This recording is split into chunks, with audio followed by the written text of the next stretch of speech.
오늘 우리에게 주시는 하나님의 말씀은 마태복음 7장 1절에서 12절입니다. 비판을 받지 아니하려거든 비판하지 말라. 너희가 비판하는 그 비판으로 너희가 비판을 받을 것이요 너희가 헤아리는 그 헤아림으로 너희가 헤아림을 받을 것이니라. 어찌하여 형제의 눈 속에 있는 티는 보고 내 눈 속에 있는 들보는 깨닫지 못하느냐. 보라, 내 눈 속에 들보가 있는데 어찌하여 형제에게 말하기를 나로 내 눈 속에 있는 티를 빼게 하라 하겠느냐. 외식하는 자여, 먼저 내 눈 속에서 들보를 빼어라. 그 후에야 밝히 보고 형제의 눈 속에서 티를 빼리라. 거룩한 것을 개에게 주지 말며 너희 진주를 돼지 앞에 던지지 말라. 그들이 그것을 발로 밟고 돌이켜 너희를 찢어 상하게 할까 염려하라. 구하라, 그리하면 너희에게 주실 것이요 찾으라, 그리하면 찾아낼 것이요 문을 두드리라, 그리하면 너희에게 열릴 것이니 구하는 이마다 받을 것이요 찾는 이는 찾아낼 것이요 두드리는 이에게는 열릴 것이니라. 너희 중에 누가 아들이 떡을 달라 하는데 돌을 주며 생선을 달라 하는데 뱀을 줄 사람이 있겠느냐. 너희가 악한 자라도 좋은 곳으로 자식에게 줄 알거든 하물며 하늘에 계신 너희 아버지께서 구하는 자에게 좋은 것으로 주시지 않겠느냐. 그러므로 무엇이든지 남에게 대접을 받고자 하는 대로 너희도 남을 대접하라. 이것이 율법이요 선지자니라. 아멘.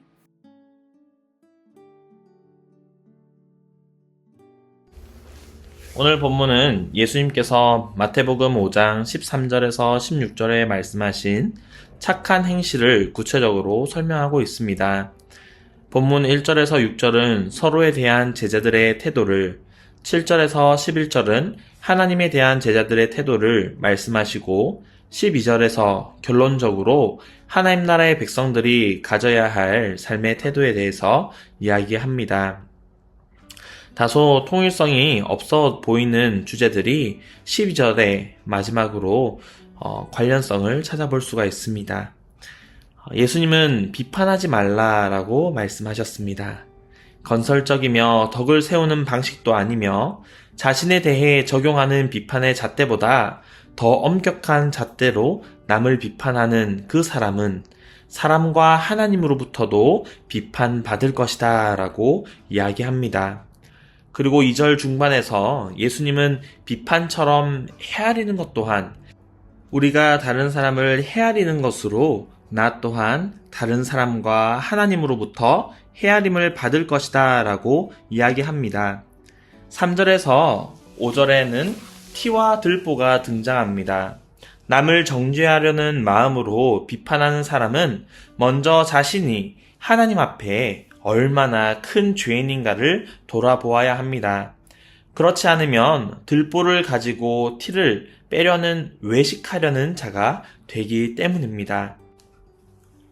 5절 끝에 형제의 눈 속에서 티를 빼리라 라고 예수님께서 말씀하셨습니다. 그렇기 때문에 우리는 모든 종류의 충고와 타이름 혹은 비판을 금지받은 것이 아니다라는 것을 알 수 있습니다. 다만 나에게 향하는 그 잣대보다 더 높은 기준을 남에게 들이대서는 안 된다라는 것이죠. 내가 남을 대하는 그 비판으로 내가 비판을 받고 내가 남을 헤아리는 그 헤아림으로 내가 헤아림을 받는다라는 것을 우리는 명심해야 합니다. 그리고 이어지는 6절에서 썩은 고기를 먹는 들깨와 부정한 돼지가 등장합니다.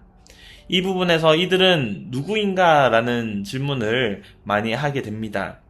이들은 이방인이 아니라 진주와 같이 귀하고 거룩한 복음을 듣고 그 가치를 몰라서 경멸하며 오만하고 고의적으로 수용하지 않는 사람입니다. 그 듣는 모든 사람들에게 이 복음이 주어졌지만 이 복음대로 행하지 않는 사람들 또한 여기에 속한 들깨와 부정한 돼지와 같은 사람이 되는 것이죠. 이런 사람들은 복음을 거부하고 찢고 짓밟을 뿐입니다.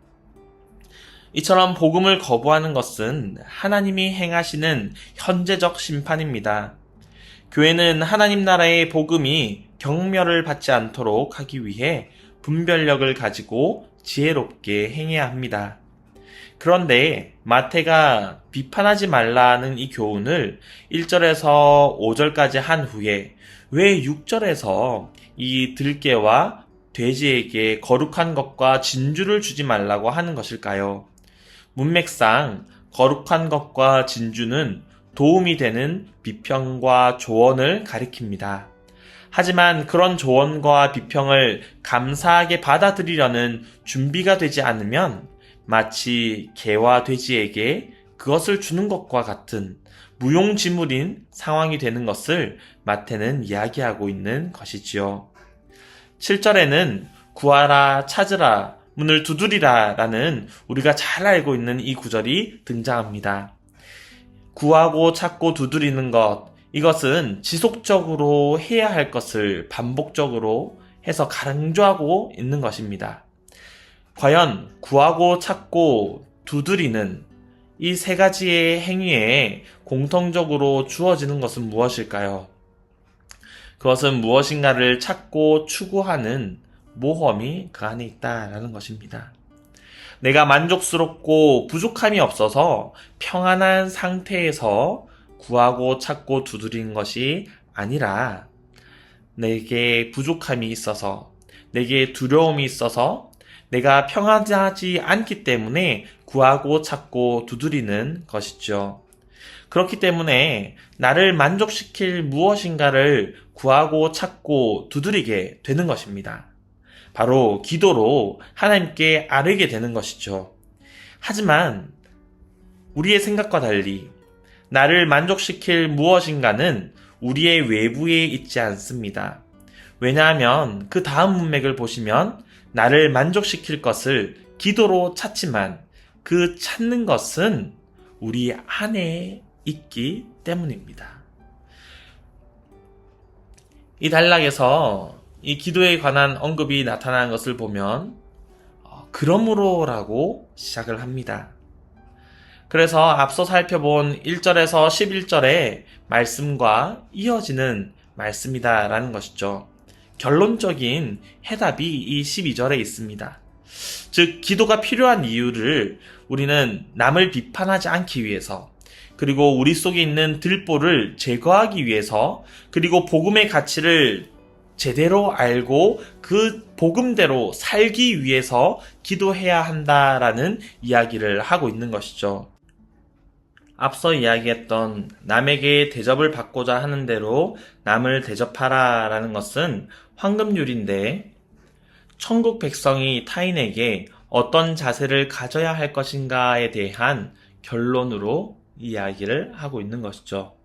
우리 주님은 우리에게 남이 너에게 행하지 않으면 너도 행하지 말라, 그것이 아니라 남을 대접하라 라고 적극적으로 말씀하십니다.